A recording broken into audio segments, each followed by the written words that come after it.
Hola, buenos días. El Instituto Estatal de la Cultura de Guanajuato, a través de la red de museos, les da la bienvenida al presente conversatorio Quehaceres y retos hacia la inclusión. La Asamblea General de las Naciones Unidas proclama el 3 de diciembre como el Día Internacional de las Personas con Discapacidad, con el objetivo de promover y concientizar sobre los derechos de las personas con discapacidad y los beneficios que se derivarían de la integración de estas personas en todos y cada uno de los aspectos de la vida política, social, económica y cultural de sus comunidades. Derivado de ello, la red de museos y su coordinación de servicios educativos a través del programa Cultura Incluyente presentan este conversatorio integrado por tres personalidades que desde su ámbito realizan una serie de esfuerzos encaminados hacia la inclusión. Para llevar a cabo el presente conversatorio, nos acompañan Josué Renato Yasamuhat Morales Pérez, jefe del Departamento de Educación Especial de la Secretaría de Educación de Guanajuato, profesor de Educación Especial en la Secretaría de Educación de Guanajuato, participó en el diseño, planeación y aplicación de estrategias y metodologías específicas de enseñanza, aprendizaje para estudiantes con discapacidad en la educación básica. Colaboró en la generación de ambientes facilitadores para el proceso de enseñanza, aprendizaje para estudiantes con discapacidad. Tutor presencial de acompañamiento de profesores de nuevo ingreso al Sistema Educativo Nacional durante 2 ciclos escolares. Liderazgo en la aplicación efectiva de proyectos y estrategias educativas para aplicar en aula de clases y centros educativos. Ponente en foros legislativos en la construcción de la Reforma Educativa 2019. Actualmente, ponente en foros, conferencias y otros formatos en el escenario local y nacional. En el ciclo escolar 2017-2018 fue seleccionado ATP por reconocimiento en la Secretaría de Educación de Guanajuato. Participante en la Cumbre Internacional de Inteligencia y Talento CIVIT, Barcelona, España 2021. Diplomante actualmente en Acceso a la Información, Transparencia, Protección de Datos Personales y Gobierno Abierto por la Universidad de Guanajuato 2021. Diplomante en Prevención a la Discriminación en el Mundo del Trabajo por el CONAPRED 2021. Actualmente, jefe de Departamento de Educación Especial en la Secretaría de Educación de Guanajuato. Bienvenido. Gracias por la presentación. Buenas tardes a todas, a todos. También nos acompaña Guadalupe García Córdoba, Atención a la Diversidad del Museo Nacional de la Acuarela Alfredo Guati Rojo, AC, ubicado en la Delegación Coyoacán de la Ciudad de México. Doctorante, maestra y licenciada en Pedagogía por la Universidad Nacional Autónoma de México, con línea de investigación en Educación y Diversidad Cultural. Especialista en Curaduría por la Universidad del Claustro de Sor Juana, así como investigadora invitada del Observatorio de Educación Patrimonial en Valladolid, España. Ha participado en la construcción de materiales didácticos para el Museo Nacional de las Intervenciones y Museo Sumaya. Asimismo, formó parte de la planeación y ejecución del Programa Único en Especializaciones en Psicología de la UNAM. Fungió como monitora académica y creadora de contenidos para la coordinación de Universidad Abierta y Educación a Distancia, proyectos PAI y trayectorias, y del proyecto de formación de promotores UNESCO en Educación Patrimonial del Club UNESCO La Vasija. En temas de atención a grupos de personas con discapacidad, su formación está constituida por diplomados de Lengua de Señas Mexicana, Sistema Braille y en creación de contenidos digitales accesibles. Por otro lado, ha publicado diversos artículos y capítulos de libros. Además, ha presentado ponencias y charlas en torno a las temáticas de educación patrimonial, pedagogía, museística y museos virtuales. Actualmente trabaja en el Museo Nacional de la Acuarela Alfredo Guati Rojo, como coordinadora de servicios educativos. Bienvenida, Guadalupe. Muchas gracias a quienes nos acompañan en la mesa y saludos a todos los que nos miran.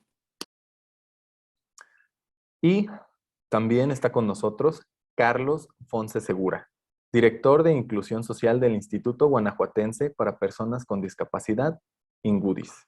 Arquitecto por la Universidad de Guanajuato, con maestría en Diseño Arquitectónico por la Universidad de La Salle Bajío, posgrado en Accesibilidad y Diseño por la Universidad de Cataluña, egresado de la maestría en Política Pública y Gestión Pública por la Universidad Iberoamericana León, miembro del Colegio de Arquitectos Guanajuatenses.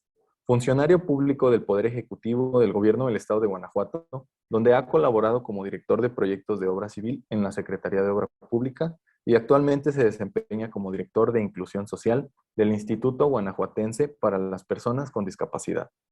Cuenta con amplia experiencia en procesos de gestión pública, con participación en procesos municipales, estatales y federales, en ámbitos de salud, educación, trabajo y empleo, obra pública, movilidad, turismo, protección civil, planeación gubernamental y diseño de política pública.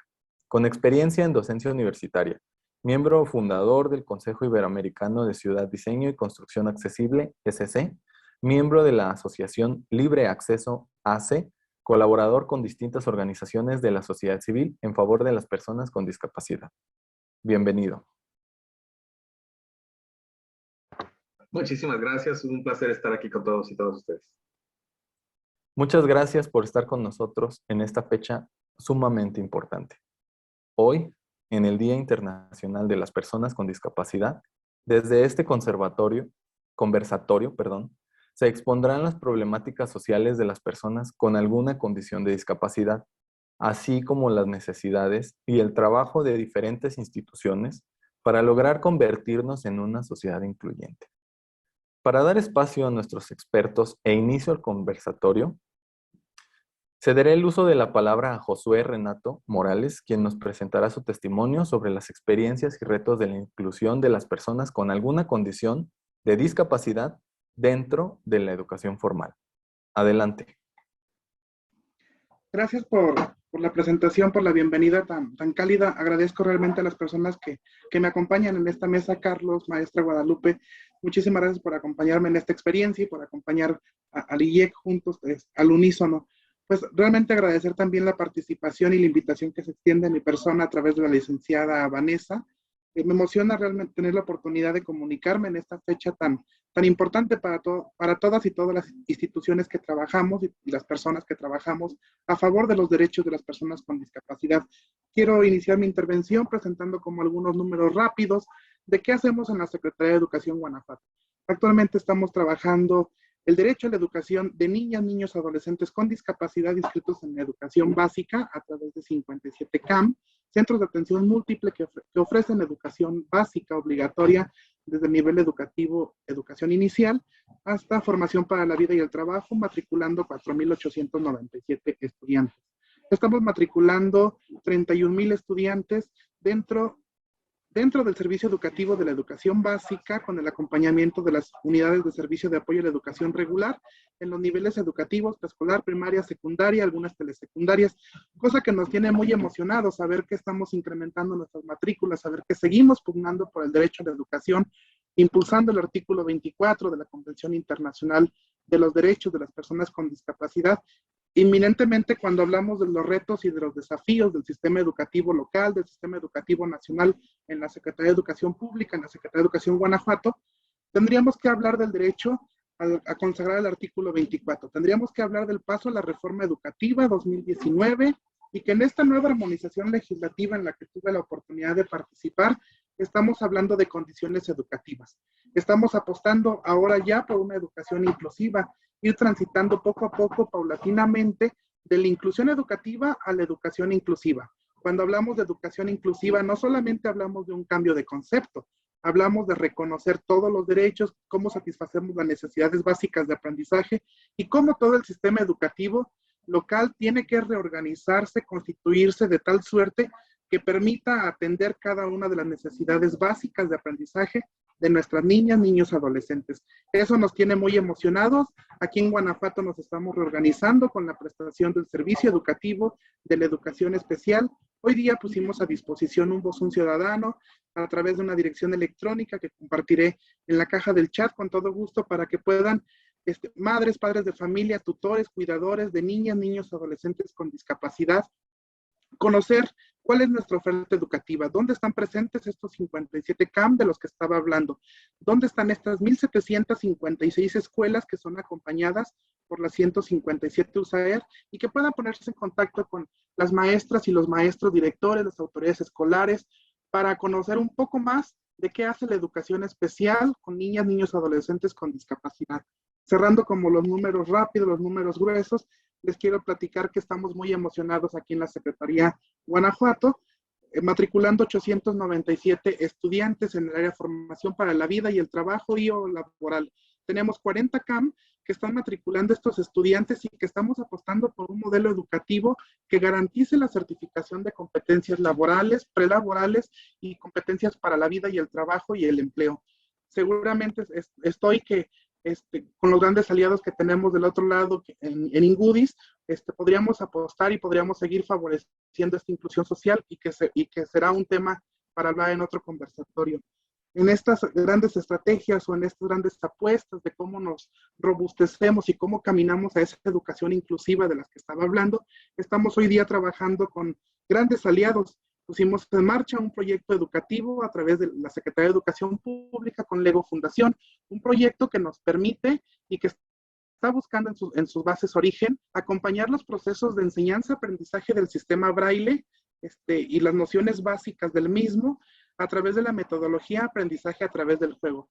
Tenemos ya a disposición algunos materiales, iniciamos ya los esquemas formativos. Hoy día estamos en las entregas de materiales didácticos para maestras y maestros de educación básica que trabajan en estos 214 servicios educativos y que están acompañando diariamente estudiantes con discapacidad visual. Es una alianza estratégica que nos tiene realmente, pues más que emocionados, nos tiene realmente ocupados porque implica mucho trabajo de organización y logística en la aplicación práctica de estos contenidos. Buscamos hoy día estar gestando estrategias que permeen dentro del sistema educativo, que estén permeando directamente en la atención educativa y que estén permeando directamente en el aula y las familias de nuestros estudiantes.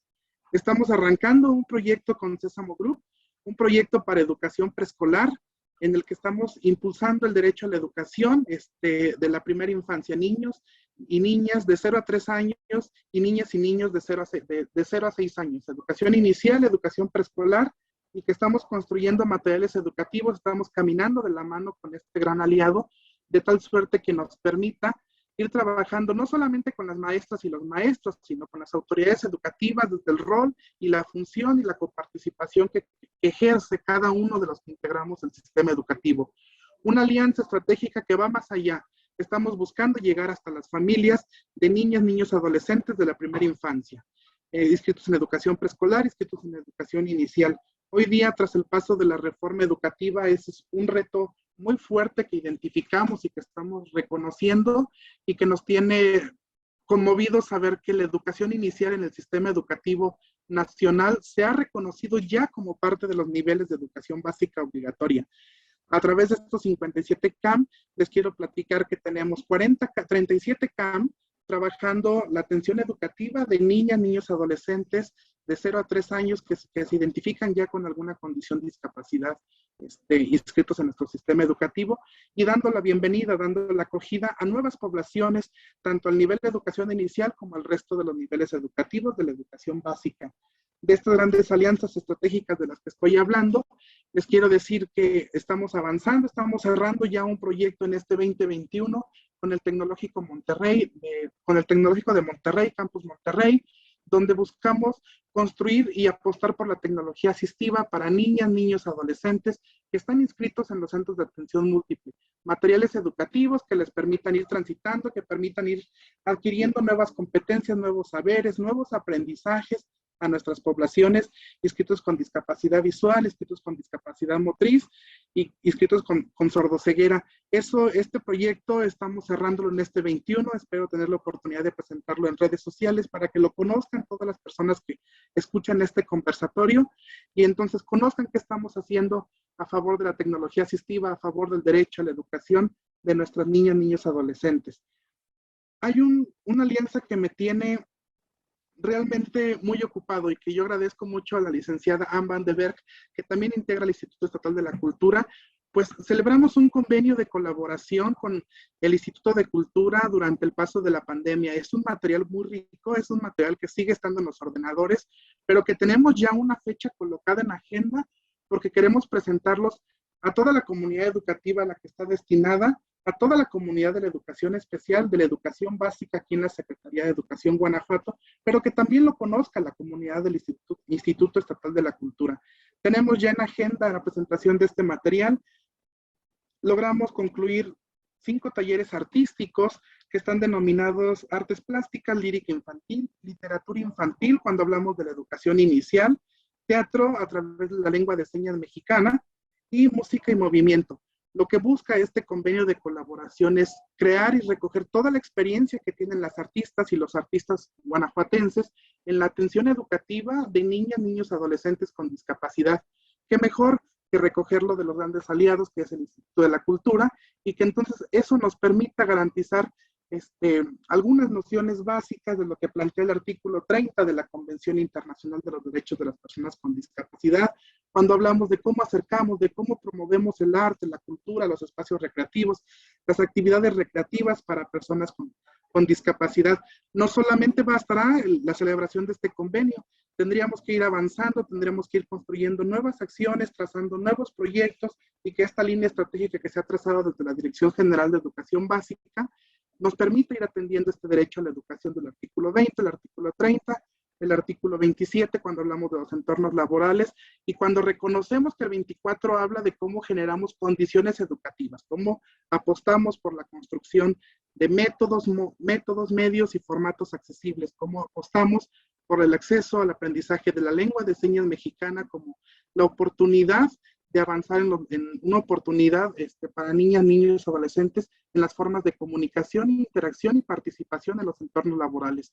Buscamos ahora no solamente ingresarlos, no solamente accesarlos, estamos apostando porque estén aprendiendo, porque estén accediendo a los contenidos, porque se estén comunicando, porque estén participando en las actividades áulicas, en las actividades escolares, porque estén transitando entre los propios niveles de grado, entre los propios niveles educativos. Estamos apostando porque estén egresando de los niveles educativos y estén egresando de la educación básica.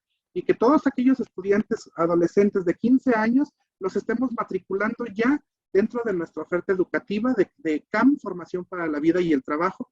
Y entonces vayamos caminando en este derecho a la educación de lo que estamos hablando, de lo que está plasmado en la propia Convención Internacional de los Derechos de las Personas con Discapacidad. Inminentemente lo que estoy diciendo no es una tarea que sucederá hoy, mañana o en corto tiempo, pero es necesario ir trazando ya una ruta estratégica, cómo caminar, cómo conducirnos. Les quiero decir que en la Secretaría de Educación Guanajuato estamos muy contentos el día de hoy porque estamos en la cúspide total de la semana de fomento a la inclusión educativa de niñas, niños y adolescentes que se encuentran inscritos en el sistema educativo local con alguna condición de discapacidad. Esta semana de fomento a la inclusión educativa ya tiene un par de ciclos escolares colocándose dentro de nuestro calendario escolar. En esta ocasión no es la excepción y estamos en la cúspide total toda vez que el día de hoy, el día 3 de diciembre, se conmemora el Día Internacional de las Personas con Discapacidad.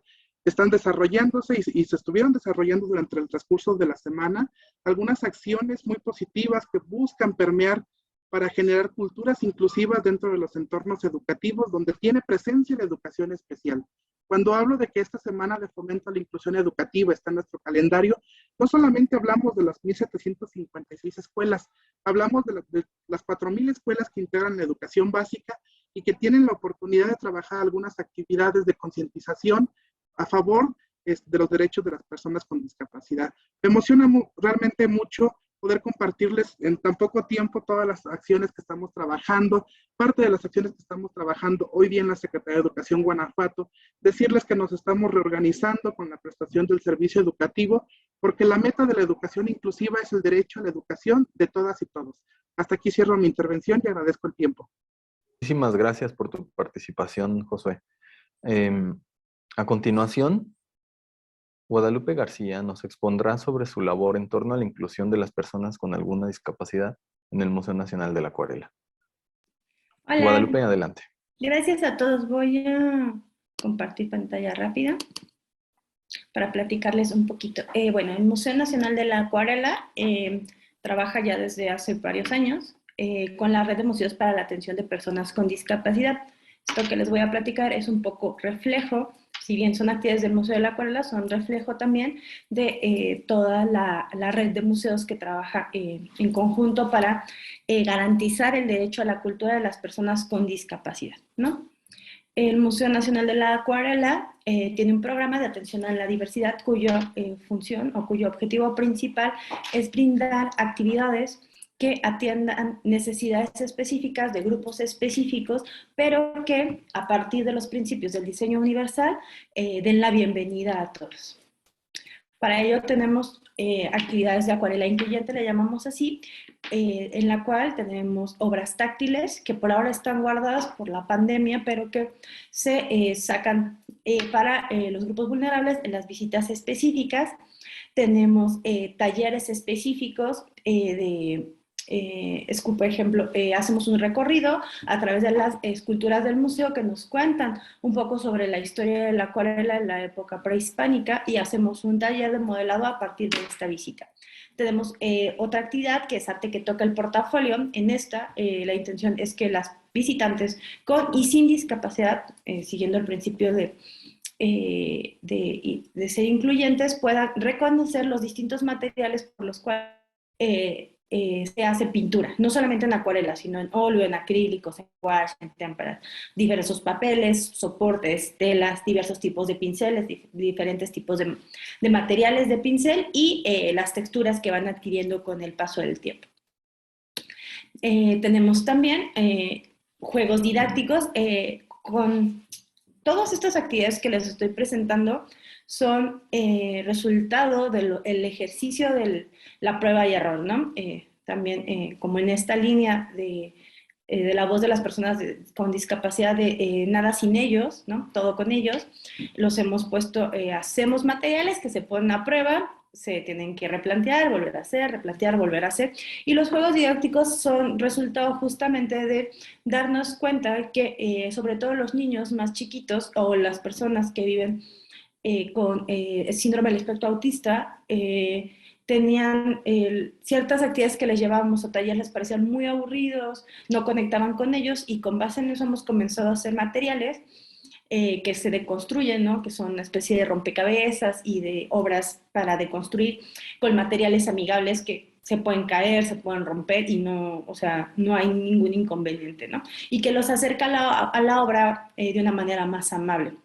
El museo también ha tenido, pues poco a poco, una intención de volverse un museo que esté abierta a la comunidad de personas con discapacidad auditiva, con visitas programadas en lengua de señas mexicana y actividades de noche en museos en lengua de señas mexicana, pero también tenemos talleres de sensibilización, como es el taller de poesía en lengua de señas mexicana. La intención de este taller es acercar a las personas que no hablan, más bien no tienen como lengua materna la lengua de señas mexicana, a que la conozcan y brotar la curiosidad por aprenderla y no solamente convertir el museo en un espacio accesible, sino que poco a poco pues todos vayamos contribuyendo con nuestro granito de arena a la inclusión en todos los espacios.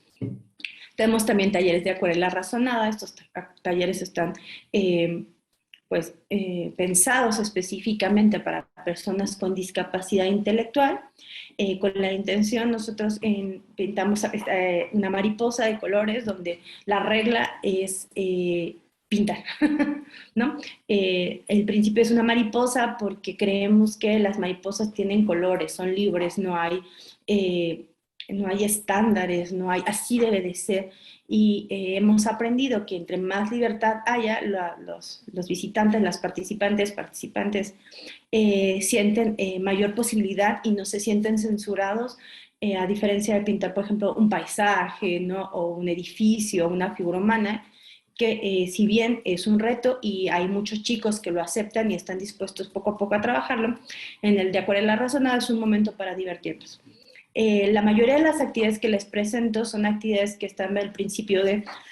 sabemos que el museo, la red de museos y los museos que componen la red de colaboradores no vamos a transformar el mundo, que lo que queremos es poco a poquito ser un lugar donde las personas se sientan bienvenidas para con el paso del tiempo podamos construir una ciudadanía mucho más consciente, tanto del cuidado del patrimonio que se guarda en los museos, como de las necesidades de las personas.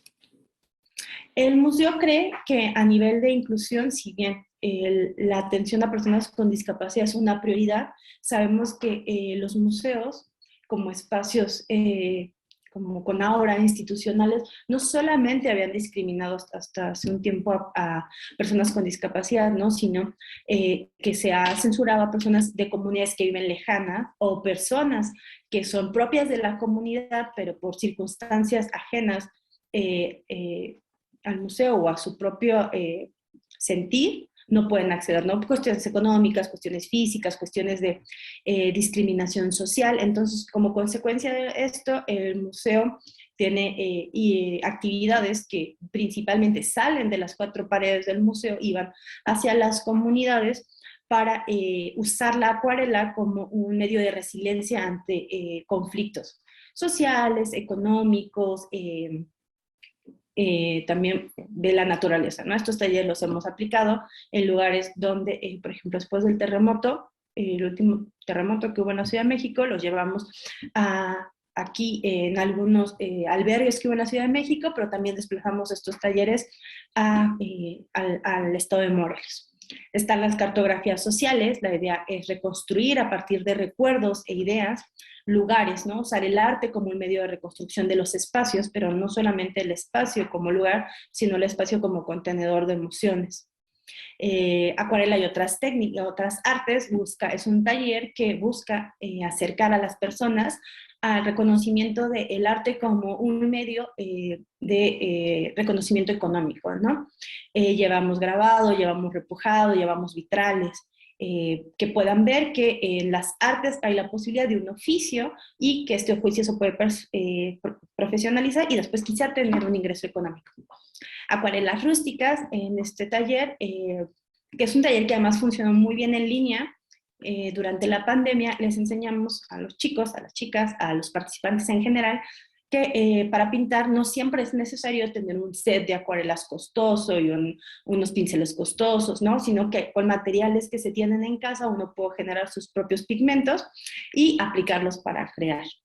Finalmente el cómic es muy parecido a cartografías sociales. Lo que buscamos es a través del arte que los participantes, las chicas, los chicos, los chiques, puedan transmitir ideas, emociones y sentimientos que a veces están contenidos o no logran expresar a través de la verbalización para discutir problemas comunitarios.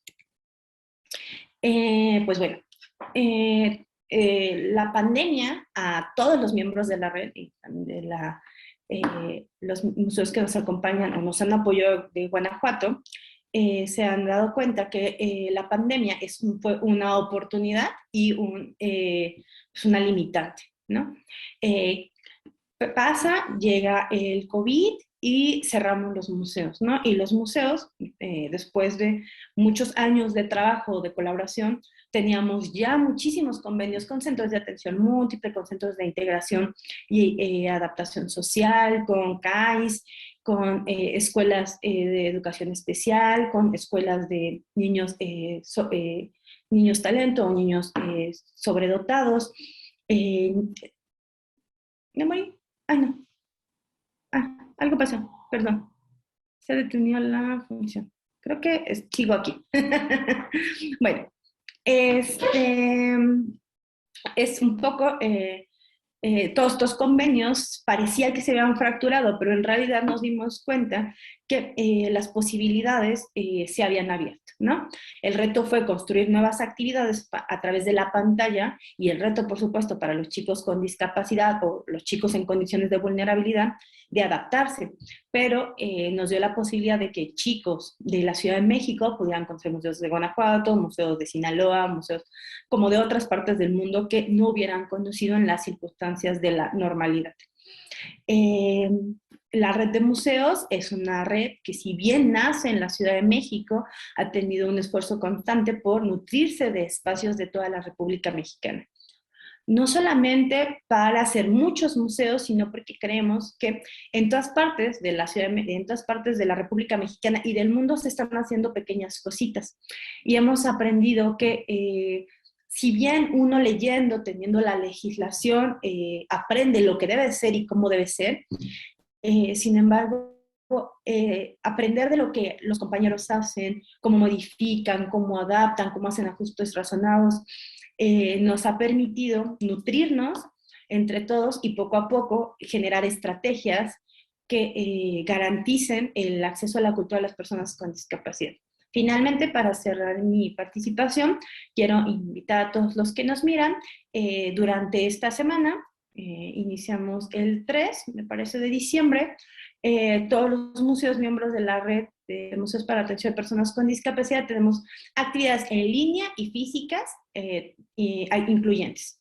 Pueden consultar la cartelera de todos los museos, ya sea en el blog del museo, en el blog de la red de museos para la atención a personas con discapacidad, o bien en el Facebook también de la red. Y agradezco muchísimo el espacio que nos han brindado. Muchísimas gracias por tu participación, Guadalupe. Vamos a hacer algunos apuntes para ahorita al finalizar. Yo les voy a leer algunas preguntas para que los tres puedan participar, hagan este conversatorio de participación. Muchísimas gracias. Para finalizar, Carlos Fonse Segura nos hablará sobre institucionalidad y discapacidad en México, un abordaje preliminar. Adelante, Carlos.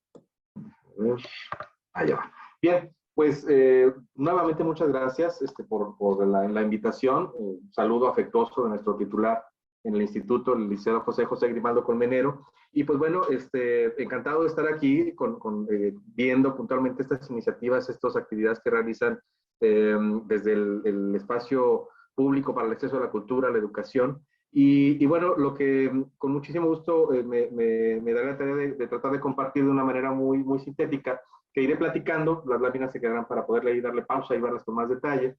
Este proceso de la institucionalidad sobre la discapacidad, que en el caso de México nos encontramos en una transición con muchas partes del mundo. Plantear que esta se encuentra sentada fundamentalmente en dos perspectivas, la de la asistencia social y la de derechos humanos, que estamos transitando. Justamente este año cumplimos 10 años de la reforma constitucional en materia de derechos humanos, que pues un parteaguas y que quita toda duda respecto a la fundamentación que tiene para el ejercicio del gobierno y de toda la sociedad la Convención sobre los Derechos para las Personas con Discapacidad. Primero, de manera muy, muy sucinta, que es la institucionalidad.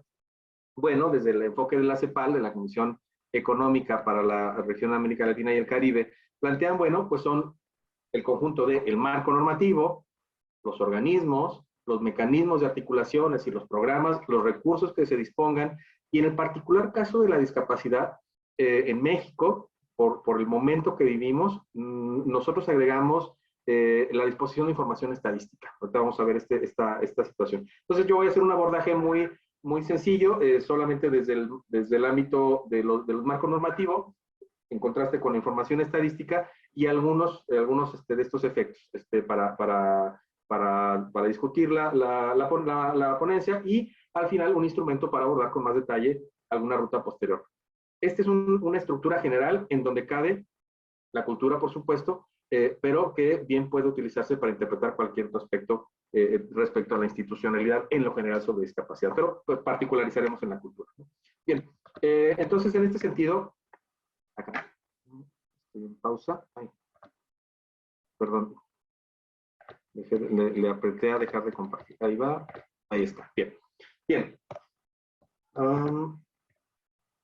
En materia jurídica, bueno, si bien el marco de comprender al ser humano desde el enfoque de la Declaración Universal de los Derechos Humanos es algo que data de 1948, del 2002 al 2008, 2001 propiamente, está el periodo en el que se propone, elabora y entra en vigor la Convención de los Derechos para las Personas con Discapacidad. Y en el 2011 parte la reforma constitucional en materia de derechos humanos que como comentaba al inicio, quita toda duda respecto a la pertinencia de la convención, ya aludida aquí por nuestros compañeros de panel, para todas las intervenciones que se realizan y que tienen un marco constitucional. Entonces, en 1977, el caso de México, se funda el Sistema Nacional DIF y el Sistema Nacional de Salud, que integran las instancias públicas, sociales, particulares, que ofertan actividades de atención médica, asistencia social y salud pública, pues propiamente dan el pie para que exista el Sistema Nacional de Asistencia Social.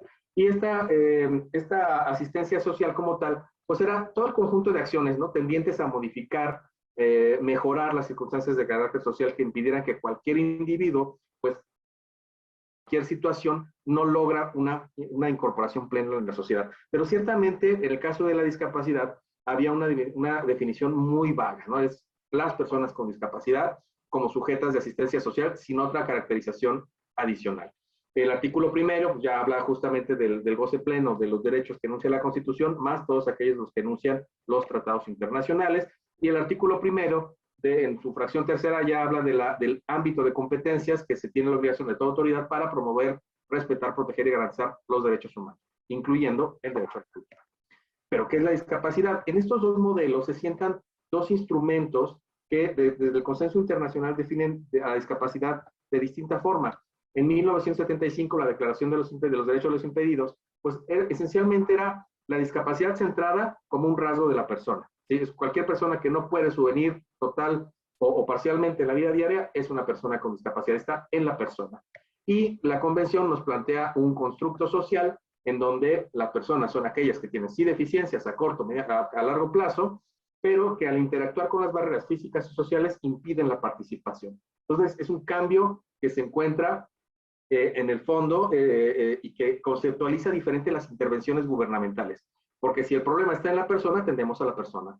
Y si el problema está en la persona y los contextos, entonces atendemos a la persona y los contextos. Entonces, las intervenciones son muy distintas. La institucionalidad de estos elementos que hemos mencionado son distintos, ¿no? Entonces, ya digamos conceptualmente hay dos instrumentos, la clasificación internacional en 1980 de la deficiencia, la discapacidad y la minusvalía, que definía causalmente, y de hecho de aquí heredamos esta clasificación todavía persistente, inclusive en nuestra ley de tipos de discapacidad, cuando en realidad conceptualmente no existen tipos de discapacidad. La discapacidad es un hecho complejo que se define no por una línea causal, sino por una situación compleja, como el modelo que nos plantea en el 2001 la Clasificación Internacional de la Función, la Discapacidad y la Salud, en donde intervienen sí los estados de salud, sí las funciones y estructuras del cuerpo cuando tienen alguna deficiencia, pero las restricciones en la actividad, cómo es la participación de la sociedad, y intervienen todo en ida y vuelta, factores ambientales, lo que está alrededor de la persona, desde lo más concreto hasta lo más abstracto de lo que le rodea, y los factores personales, como la voluntad, la idiosincrasia, sus valores, etcétera, ¿no? Pero todo esto interactuando. Aquí, en el campo de la educación, recomendadísimo los cuadernillos de educación inclusiva UNICEF, particularmente el cuadernillo 2 sobre qué es la discapacidad y clasificación, que aborda más extensamente este punto. Pero también tenemos en México, progresivamente hemos contado con mayor información sobre discapacidad. Podemos mencionar que de 1900 a 1940 los censos identificaban algo acerca de la discapacidad, siempre desde el enfoque de la condición de salud, es decir, la etiqueta en la persona. En el año 2000, con un modelo propio que diseña INEGI junto con organizaciones de la sociedad civil, y en el 2010 inicia con la aplicación del que se conoce como cuestionario de Washington, que es un criterio internacional de un grupo del grupo de estadísticas sobre Washington para obtener información comparable entre los países y las regiones sobre discapacidad, que se aplica por primera vez en el censo del 2010, también en el censo del 2020, y en ese periodo, en esos 10 años, hemos contado con más y mejor información que nos van explicando las características de cómo es la estructura social respecto a la discapacidad, qué resultados tienen estas barreras de los que nos habla la convención en su definición de discapacidad. Las encuestas, nuevamente, si bien a partir aproximadamente del año 2000 empiezan a incorporarse aspectos de discapacidad en las encuestas, en el 2014 se aplica, por ejemplo, por primera vez este cuestionario de Washington con una respuesta de gradiente, es decir, no responder sí o no a alguna limitación, sino con tener un gradiente para decir no puedo hacerlo, tengo mucha dificultad, tengo alguna limitación mínima o ninguna limitación, por ejemplo, para ver, aún usando lentes, escuchar, etc. Nos daba más y mejor información estructural. Y un aspecto fundamental, los registros administrativos, que siempre se han hecho registros administrativos, siempre que se ha documentado, es más, desde seguramente el primer pase de lista, allá en 1867, cuando se funda la Escuela Nacional de los que entonces llamados personas sordomudas, pues fue el primer registro administrativo, ¿no? pero un criterio unificado para identificar a las personas con discapacidad en lo general, en cualquier registro, y en lo particular, para certificar la discapacidad como un hecho, un hecho vital, pues se tendrá a partir del próximo año, ¿no? Con la entrada en vigor de 2 instrumentos, cuando estos sean publicados, los lineamientos para captar, registrar, presentar información sobre discapacidad, el INEGI, y la norma en materia de certificación de la discapacidad. Será la primera ocasión en la que tendremos, digamos, el kit completo básico para la construcción de problemas sociales y elaboración de política pública, incluida la de cultura, en torno a la discapacidad, es decir, tener censos, encuestas y registros administrativos. Entonces, estamos en esa transición aún para contar con una información mucho más precisa y comparable que nos explique las situaciones estructurales, censos y encuestas, y las situaciones de flujo por los registros administrativos. Y entonces, las intervenciones no son solo en las personas, también son en los contextos para poder construir sociedades más incluyentes, donde las barreras puedan ser eliminadas.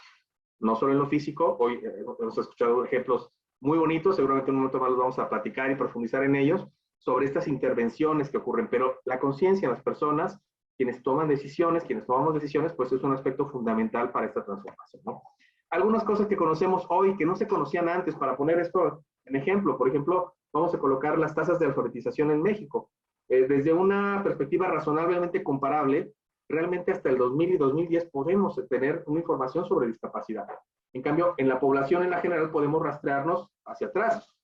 Ciertamente el índice de la tasa de alfabetización como indicador nacional en la población de 15 a 24 plantea desde 1980 hasta el año 2020, vemos cómo se va reduciendo la cantidad de personas o incrementando la cantidad de personas en situación de alfabetismo, pero esta dispersión que hay entre los grupos, entre los promedios en las entidades federativas se va acortando. Pero si vemos en el caso de la discapacidad, tenemos rezagos muy importantes. Si bien hay un gran cambio entre el 2010 y 2020, todavía encontramos una prevalencia que nos proyectaría el México de 1960 y tantos, 70 y tantos, con una dispersión más amplia entre los estados, ¿no? Entonces, tenemos información. ¿Qué pasaba antes? No había información. Entonces, nuestra planeación y nuestras intervenciones eran más bien de carácter reactivo. Hoy podemos proyectar hacia dónde queremos llegar para diseñar desde ahí cómo queremos hacer a las personas titulares de derecho. Paso rápidamente a estos, la población económicamente no activa. La primera ocasión, 2014, en que conocemos cuál es esta participación de las personas con discapacidad en la actividad laboral y observamos esta gran brecha que está presente particularmente en las mujeres. Es decir, la estadística nos permite encontrar también información sobre los efectos de la interseccionalidad, ¿no? Aspectos que las personas ven sobre los entornos, lo que más observamos las personas con discapacidad, pues justamente calles, instalaciones, transportes inadecuados, falta de oportunidades para encontrar empleo. También sabemos, por ejemplo, que los ingresos que perciben las personas con discapacidad son menores en promedio, como personas perceptoras de ingresos, respecto a las personas sin discapacidad en una amplia brecha, ¿no? Que cuando se les agrega por las diferentes condiciones que se identifican por el cuestionario de Washington, encontramos que son aún mayores, ¿no? Pero a esto vamos a colocar 2 leyes que están en el marco de la cultura. La Ley Federal sobre museos, zonas arqueológicas, artísticas, artes e historia, 1970, 72, y la Ley General de Cultura y Derechos Culturales, año 2020. Vean, están planteadas, son leyes vigentes, pero planteadas en momentos diferentes, ¿sí? Vamos a ver esto desde un enfoque sociodemográfico y vemos, hoy sabemos que al menos la mitad de la población con discapacidad son personas mayores y que la proyección que nos plantea nuestros compañeros de CONAPO y compañeras de CONAPO nos dicen, vamos a ir cambiando la construcción de la pirámide poblacional y por diferentes circunstancias alcanzaremos más años de vida y también las familias serán más pequeñas. Entonces, la proporción de personas mayores va siendo poco a poco mayor. Por tanto, la de discapacidad. La Ley Federal de Museos, Zonas Arqueológicas, Artísticas e Historia, se planteó en 1972 cuando la preocupación no estaba centrada ahí, ¿no? Podríamos pensar que era una mínima cantidad de personas mayores acompañadas por sus familias. Entonces, podríamos suponer, porque no hay información que lo confirme, que había menos personas con discapacidad. Entonces, las preocupaciones eran otras, y eso se refleja en nuestras leyes. Hoy, si revisamos esta ley vigente al día de hoy, no contiene ningún aspecto de lo que sí, por voluntad y por convicción y por dar cumplimiento pleno a un derecho, a un tratado internacional, se realizan acciones como la que nos comparten hoy en el caso del muy particular del Museo de la Acuarela y todos los museos que están en la red de inclusión. Por cierto, maravilloso trabajo que me tocó conocer allá en la Ciudad de México. Y podríamos concluir entonces que este núcleo del diseño de la institucionalidad, al ser los problemas públicos, la atención de toda esta institucionalidad y los problemas públicos requerir de información estadística para poder ser definidos, establecidos, atendidos, el seguimiento que puedan tener para saber si los estamos atendiendo.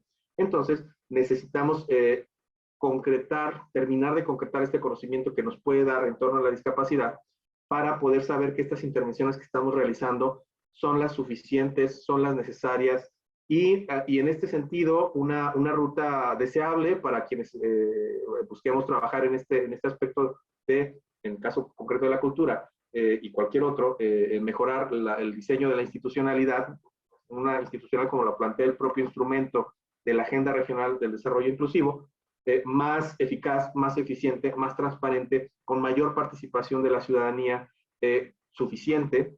Son rasgos que plantea justamente la Agenda del Desarrollo, que está enfocada desde los ODS y que no son otra cosa que tener una mayor conciencia de qué es lo que estamos haciendo. Y las muestras que hoy vemos aquí, pues son justamente estas rutas que tenemos todavía planteadas, pero que necesitamos fortalecer en esos marcos normativos, en las atribuciones de los organismos, en las formas en cómo nos articulamos, y por supuesto en la dotación de recursos para que estas acciones puedan ser llevadas a buen término.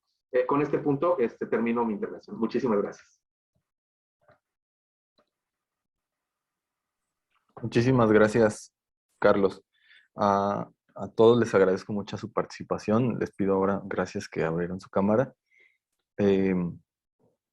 Vamos a abrir un espacio ahora para generar un diálogo entre nuestros invitados. Al escuchar sus ponencias y sobre todo la labor de cada uno de ustedes en sus instituciones, lo que despierta en nosotros es un interés, pero sobre todo muchas dudas más que surgen alrededor de digamos, pues es un tema muy grande que necesitaremos mucho para abarcar y mucho para estudiar sobre ello, porque es demasiado lo que se desprende alrededor de este. Y mientras más vamos conociendo sobre él, más son las dudas que van despertando y más es el interés que vamos teniendo alrededor de este. Entonces, ¿cómo plantear el trabajo colaborativo entre los diferentes sectores, tanto privados como públicos, en el tema de la inclusión? ¿Sí? ¿Cómo plantear esta colaboración entre los diferentes sectores? No sé si por ahí alguno quiera comenzar. Adelante, Carlos. Bueno, creo que si lo pongo desde el marco del derecho, pues es obligación, en primera instancia, para nuestras instancias de cultura, ¿no?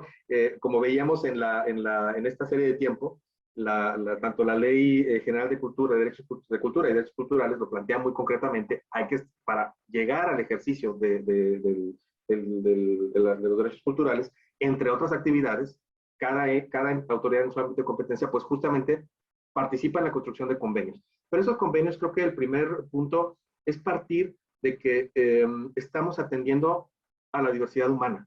O sea, no es algo nuevo. Yo cuando platico sobre la discapacidad es como imaginen que tiene el álbum de fotografías de la familia y lo conocemos, lo hemos visto mucho, y un día nos toca a la puerta una persona y dice, oye, mira, soy tu tía.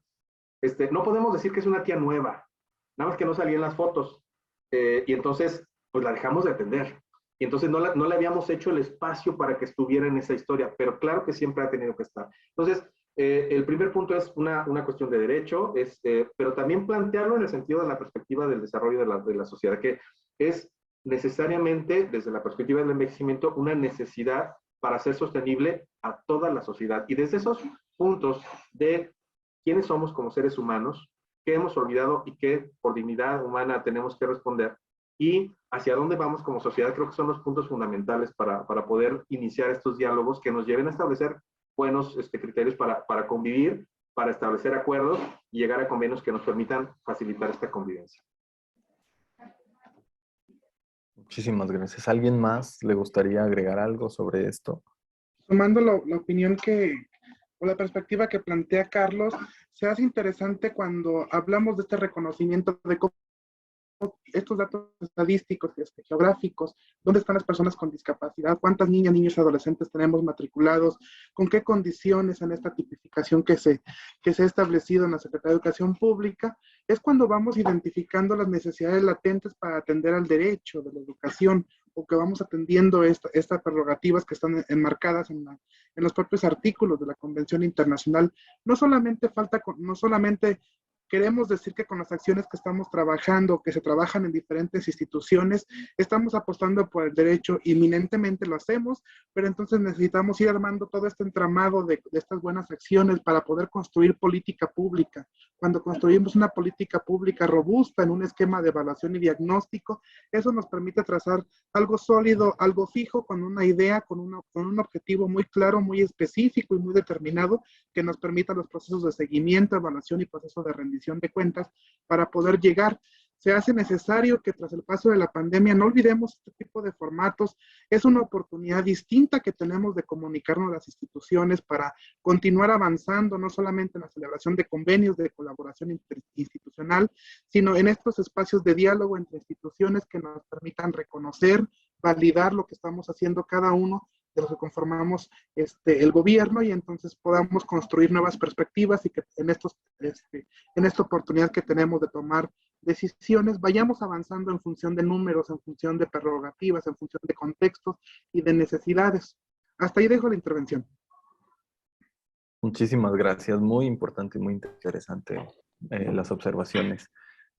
No sé si alguien... Sí, puede... sí, Sí, adelante. muchas gracias. Yo creo que otra cuestión esencial, específicamente de los museos y los lugares y los espacios culturales, tiene que ver con convertir el museo, el espacio, la Casa de Cultura en un lugar de la comunidad, ¿no? Las leyes, si bien nos obligan, la realidad es que no nos dan los detalles, ¿no? No nos dicen los pasos a paso, los qué, las necesidades. Entonces creo que si los museos, los espacios culturales se abren a las comunidades que los rodean y a la diversidad, se puede convertir el espacio público en un espacio de las comunidades donde se van a ir adaptando a las necesidades específicas, no a través del ideal, sino a través de las personas. Las mismas personas van transformando el espacio conforme a sus necesidades y lo que creen que para ellos es lo que más conviene. Y digo, con la idea del principio del diseño universal, si conviene para uno, conviene pues para todos. Claro. Muchísimas gracias, Guadalupe. El siguiente punto que me gustaría tocar sería cómo lograr una real inclusión y no visualizar los programas como actividades aisladas para el público con condición de discapacidad. Hacemos mención de esto porque muchas veces, pues obviamente, yo hablando desde la institución cultural, pero creo que en general muchas veces los programas o estas actividades se visualizan como, se ve como la discapacidad como un grupo aislado, ¿no? Como un grupo ajeno y de esto va esta inclusión, de que sea una parte, de que tenga la misma bandera de igualdad, que sea todo en un mismo entorno, en un mismo contexto. Entonces, ¿cómo logramos esa real inclusión? ¿Por qué? Porque a veces se escucha en los discursos, se escucha muy, muy bonito y todo es muy color tiene un tono muy, muy padre, así como, sí, la igualdad, la inclusión, pero realmente a veces no se llega a lograr esta inclusión. ¿Cómo podemos entonces lograr esta inclusión en la realidad para no hacerlo sentir como una actividad aislada?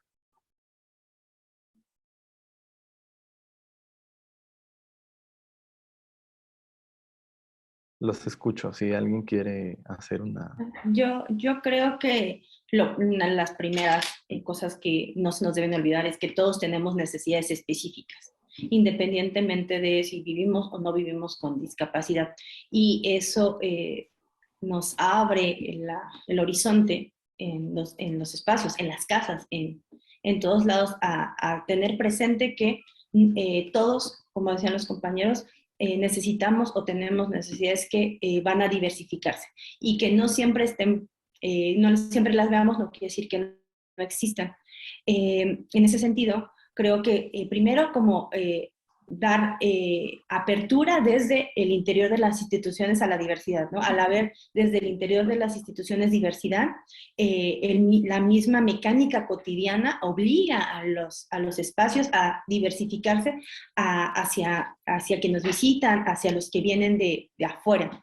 Eso por un lado. Y por otro lado, creo que pensando en esta idea de que todo es diverso, no podemos construir un espacio, una curaduría, una actividad, un taller, si la pensamos solo desde nosotros, ¿no? De ahí la importancia del trabajo en comunidad y el trabajo desde la diversidad. Y finalmente creo que una cosa importante también es no perder de vista que si bien lo ideal sería que todos los espacios culturales, museos, teatros, cines, etcétera, se volvían incluyentes realmente para todos. La realidad es que es un trabajo que es paso a pasito, ¿no? Un trabajo que implica recursos humanos y recursos económicos. Entonces, es una tarea que esperemos que en el futuro garantice el acceso a todas las personas sin importar ninguna condición, pero que tenemos que ser pacientes y sobre todo aprender que al ser un tema del que estamos aprendiendo, que va a haber muchos errores y constantemente aprender, y que eso significa que pues poco a poco lo vamos a lograr, pero que hay que tener paciencia como constructores y como participantes. Totalmente de acuerdo. Josué, ¿quieres agregar algo, Carlos? Y que definitivamente, perdón, ya me robé la palabra, Carlos, te la robé. Definitivamente en esta ruta que marcaba Carlos, en cómo vamos brincando esta brecha, lo número uno que tendríamos que reconocer es el derecho y cómo asumimos entonces que todas las personas, independientemente con o sin una condición de discapacidad, somos una comunidad muy diversa, ¿no? Una comunidad poblacional totalmente diversa. Y que no solamente bastaría con el discurso, o no solamente bastaría con la asignación de recursos económicos, materiales, para que entonces exista una inclusión y exista una participación de todas y todos. Hablamos de cómo todas estas condiciones, y permítanme irlo dibujando, si hablábamos dentro del terreno educativo, hablamos de infraestructura, hablamos de recursos económicos, hablamos de recursos materiales, para garantizar entonces esos medios, modos y formatos de los que estamos hablando. Hablamos de maestras y maestros altamente competitivos, que estén profesionalizándose continuamente. Hablamos de recursos económicos que también permitan ir identificando la construcción de esta política pública.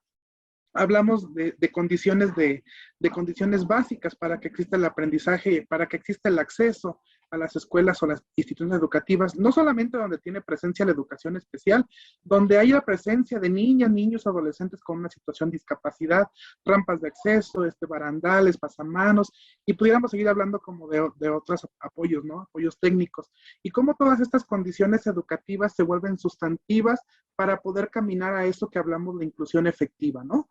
Que no solo quede en el discurso, ni todo lo que implica dentro del sistema educativo, para realmente dar la bienvenida a la participación, existe el aprendizaje y el egreso de niñas, niños, adolescentes que tenemos hoy día matriculados.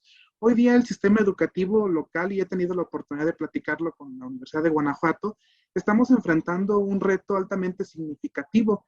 El sistema, la educación superior está dando la bienvenida, está dando la acogida, y que eso yo lo celebro muchísimo, que la Universidad de Guanajuato esté trazando un modelo institucional para recibir a jóvenes y adultos con discapacidad a la educación superior. Hace un par de años lo veíamos utópico. No considerábamos que los niños que estaban egresando de la educación secundaria, de la educación básica obligatoria, llegarían hasta la educación superior. Estamos enfrentando ese reto, el sistema educativo, y entonces la Universidad de Guanajuato ya puso la primera piedra, ¿no? Y entonces dice, necesito un modelo institucional que nos permita reconocer el derecho y entonces garantizar la posibilidad que tienen estos jóvenes y estas personas adultas. Hasta aquí dejo la intervención.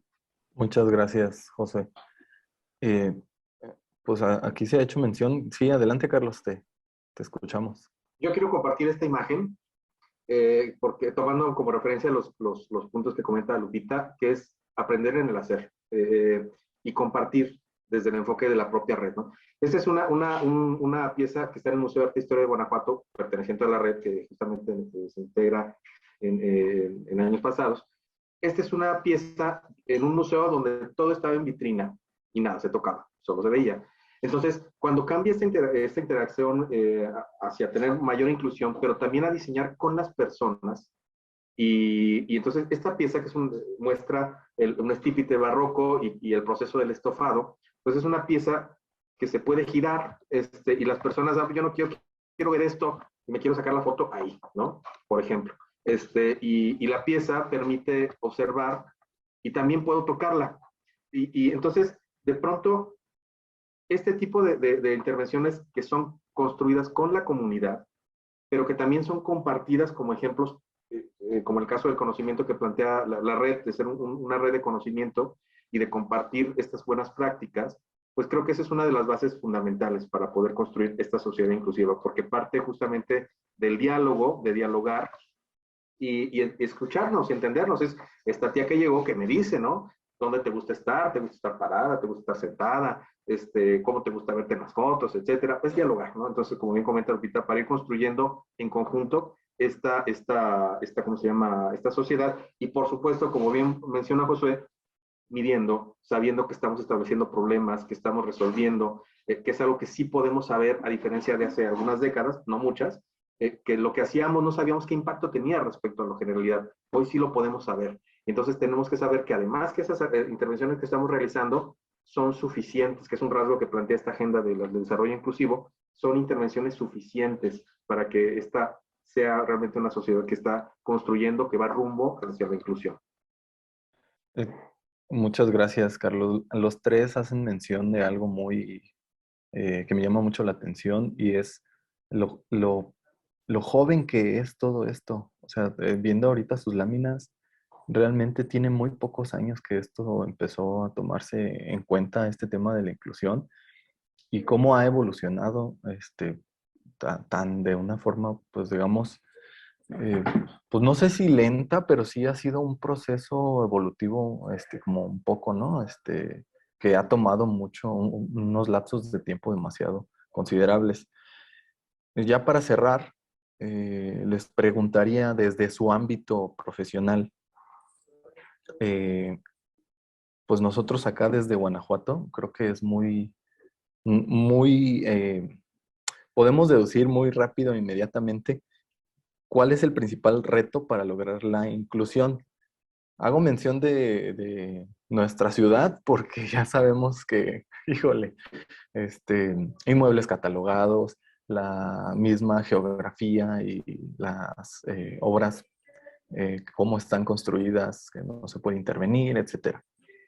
¿Cuál es el principal reto para lograr la inclusión desde su ámbito profesional?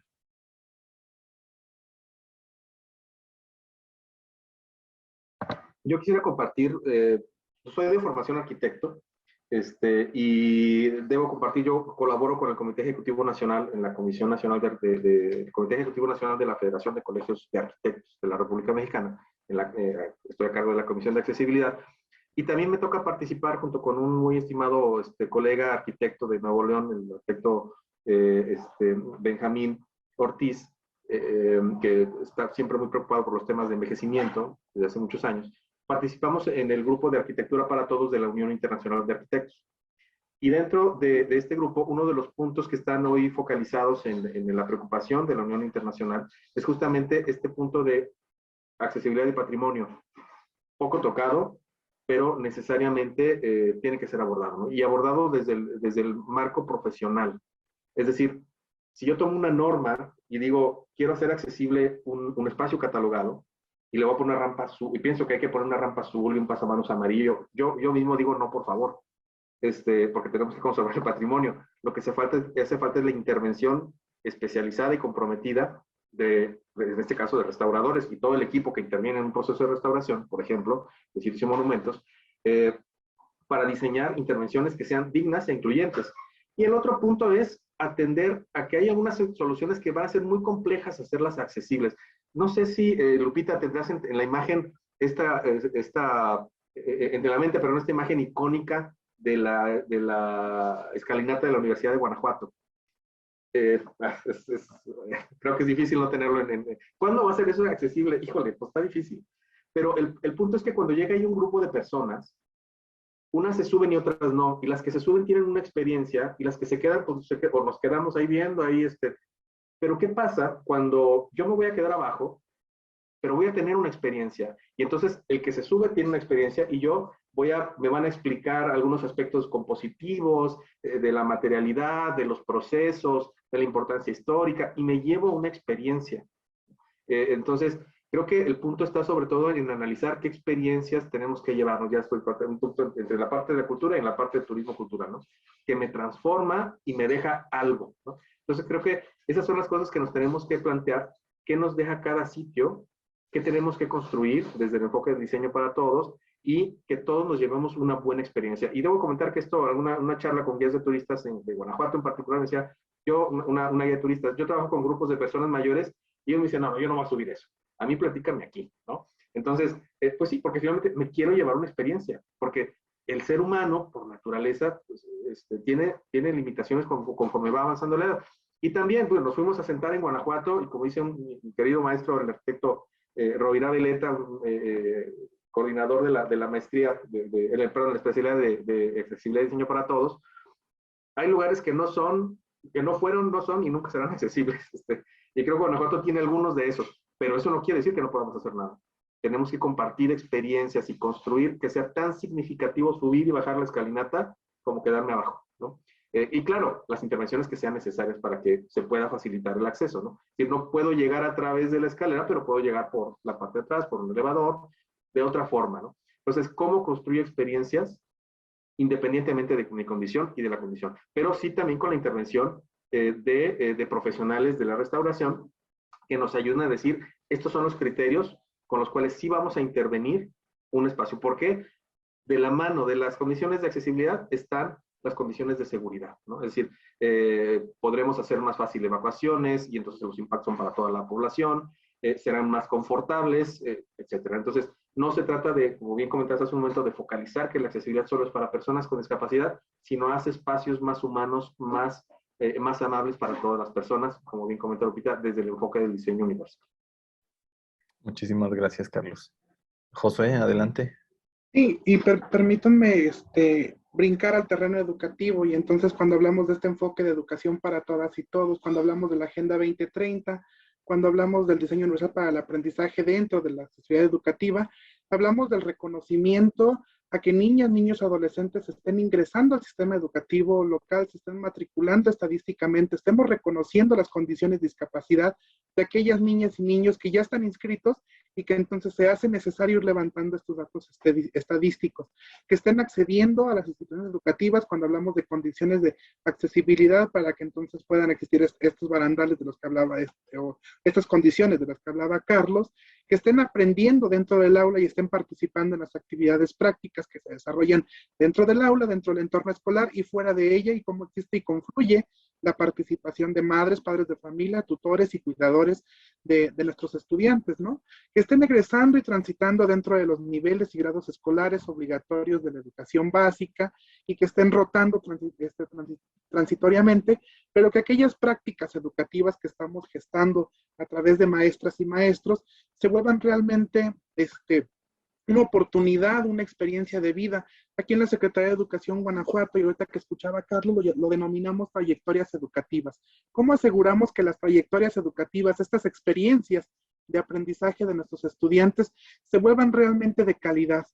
No solamente de calidad, sino que estemos apostando por la educación inclusiva, que es desde los principios que marca la UNESCO, desde la propia armonización legislativa que tenemos, y como los que tenemos la oportunidad de ser tomadores de decisiones aquí en la Secretaría de Educación Guanajuato, estamos construyendo estos ajustes razonables. Y ahorita que lo estaba platicando Carlos, lo dimensiono y lo veo, digo, sí es cierto, la escalera, y entonces por un lado está el elevador, que se vuelve un ajuste razonable, y entonces aquí en la Secretaría, desde la gobernanza del sistema educativo, cómo armonizamos la propia política, la propia normativa, para que lo que suceda en el aula se vuelva realmente un ajuste razonable y confluya en la transición de qué son estas trayectorias educativas de nuestros estudiantes.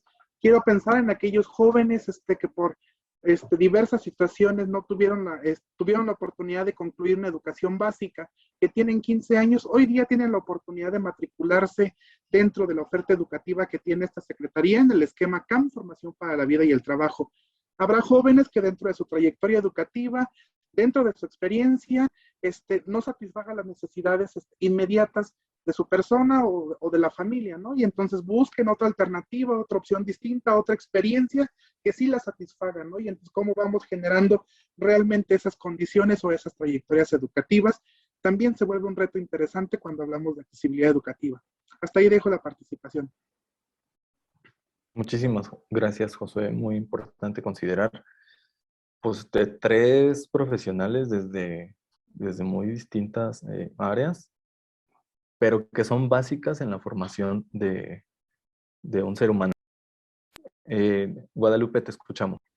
Creo que un poco en el sentido de lo que hablaba Carlos, creo que hay tres elementos que son bien necesarios. El primero son recursos, ¿no? Recursos económicos y el buen uso y disposición de los recursos económicos que existen o que se solicitan, ¿no? Entonces, que haya más apoyo de parte de, nosotros somos una donataria autorizada, ¿no? De los donatarios a incentivar estos espacios incluyentes, ¿no? Por un lado. Por otro, la capacitación. Creo que siempre es bueno como el espíritu, el desear querer cambiar algo, pero las ganas no bastan, ¿no? Es necesario conocer las necesidades, cómo se trabajan estas necesidades, qué hacer, cómo hacerlo, porque alguna vez conversaba, ¿no? Es que hay que hacerlo, ¿no? Le digo, no son enchiladas, ¿no? Son personas con lo que estamos trabajando y ese compromiso implica un conocimiento de sus necesidades y de cómo adaptarlas. Y por último, pues sí, la predisposición de los espacios, de las personas a querer transformarse, ¿no? Está la ley y hay además que colaborar nosotros con esta idea de es necesario, pero además necesitamos que haya predisposición de las autoridades, de las personas, de las comunidades por hacer el cambio. Creo que son como esos tres elementos. Muchas gracias, Guadalupe. Muchas gracias a los tres. Creo que cambia mucho el panorama cuando lo estamos viendo desde tres perspectivas diferentes. Como lo he mencionado antes, son fundamentales en el desarrollo del ser humano. Y pues que todo se vuelve como, digámoslo, es complicado, pero a la vez es tan fácil como de abordar. Pero el desconocimiento que tenemos del tema nos hace sentirnos cada vez pues ajenos a él. Ojalá que este conversatorio y las personas que lo están viendo les sirva para despertar más dudas y tener más reflexiones en torno a este tema de la inclusión y que sobre todo se acerquen a las diferentes instituciones que están en este momento colaborando para hacer de un ejercicio pues, más dinámico y que se pueda, volver pues, un tema sobre todo de accesible, ¿no? En primera mano para que a futuro cercano pueda ser una práctica común. ¿Alguno de ustedes, no sé si quiera agregar algún comentario final ya para cerrar este conversatorio? Yo quiero repetir mi anuncio, que todos sigan al Facebook de la Red de Museos para la Atención de Personas con Discapacidad y que estén atentos a todas las actividades que tienen los miembros de la red a través de nuestro blog, que igual pueden googlearlo como blog Red de Museos para la Atención de Personas con Discapacidad. Y bueno, verlos pronto, ya sea por aquí o tener la oportunidad de visitarlos. Gracias. Muchísimas gracias, Guadalupe. Gracias, Sergio. Pues también sumarme a la prerrogativa, decirles que pueden escribir a la dirección electrónica que tenemos a disposición, pueden consultar madres, padres de familia, tutores, maestras, maestros de educación especial, de la educación básica que en estos momentos no está acompañada por un servicio educativo de la educación especial, pero que integran a sus aulas a niñas y niños o adolescentes con discapacidad, para que conozcan un poco más la oferta educativa que tiene la Secretaría de Educación, disipen algunas dudas, consulten algunas orientaciones muy breves, muy puntuales, o todo lo que esté como sobre la mesa y dentro de la necesidad, dentro del aula, está a disposición el directorio, con todo gusto lo compartimos, y está a disposición también este buzón ciudadano. Realmente me emociona tener esta oportunidad de comunicarnos desde distintas áreas, desde distintas aristas, en este nuevo formato de trabajo. Definitivamente tendríamos que seguir dialogando para construir esa inclusión de la que estamos hablando en esta mesa. Muchísimas gracias por la invitación. Buena tarde a todas, a todos. Muchas gracias, José.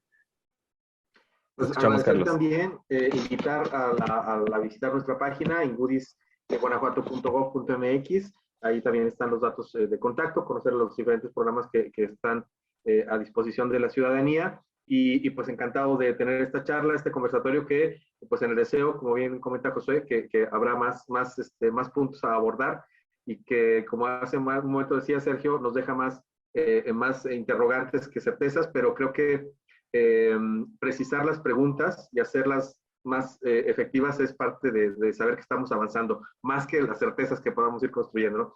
Muchísimas gracias a todos y todas por este conversatorio tan enriquecedor. Muchísimas gracias, Carlos, Josué y Guadalupe, por su participación. Aquí en la cajita de comentarios, aquí abajo en la descripción del video, vamos a tratar de poner todos estos datos de contacto de ustedes si no tienen algún inconveniente, para que la gente pueda tener mayor accesibilidad a estos datos y se pueda comunicar con ustedes y pueda también ahí ponernos sus preguntas. Los vamos a etiquetar para que puedan seguir el hilo conductor de estos comentarios.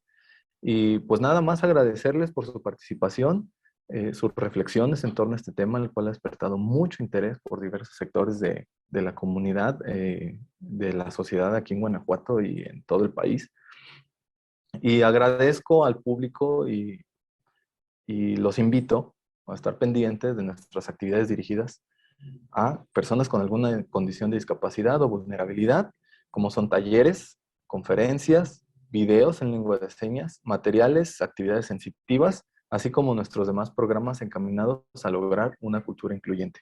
Museos IS, así es como aparecemos en el Facebook, también tenemos canal de YouTube y también tenemos un Instagram por ahí. Vamos a estar actualizando todas estas actividades. Despedimos este conversatorio y ojalá nos podamos ver pronto, ya sea a través de esta misma plataforma virtual o en presencial ya con otras actividades. Muchísimas gracias.